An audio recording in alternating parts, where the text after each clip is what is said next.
I was so lucky that I was offered participation in an Erasmus Plus project about theater and digital storytelling. I have taught Icelandic to immigrants for years and I have specialized in teaching IT to younger children in elementary school. My first meeting with the T&D group was in Poland in November 2015, and then we went to a course in theater and digital storytelling in Dublin in April this year. I really love to get to know the good people in the group and to learn puppetry and to learn more in digital storytelling too.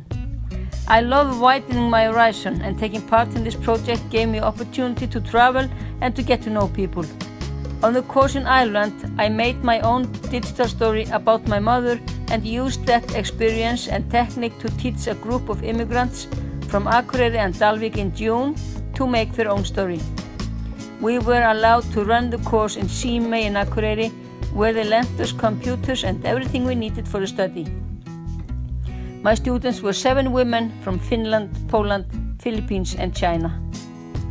They all made their movie and introduced it to the other participants. The movies were different.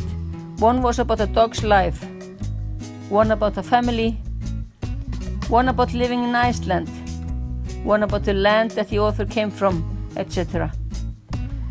The participants used still photos, video clips, music, text, and some a narrative voice too. They all seemed to like this work a lot. Before the course started, I opened a Facebook group where we could communicate, and I posted some information and things they had to do before the course started, like collecting photos and making a storyboard, because of how short time we got for the course. The students got to know each other a bit on this Facebook group, so they were not quite strange to each other when we met. After a short introduction from me, they all managed to finish the movie on this 4-hour course and publish it. They all agreed that this kind of storytelling was really great, and they all talked about to use this program again. I thought that the coffee breaks were great too. They got to know each other a little and were talking together, and I got to know them too. They were thankful for this opportunity to learn this way of expression and how to use digital materials for letting their voice be heard. I thought this was a good workshop, but I think it would have been better if it was longer. Much to learn in a short time. I am thankful for getting this chance to help people to learn to express themselves using these digital tools and to get to know all these great people, both the people in T&D Stories and my students too.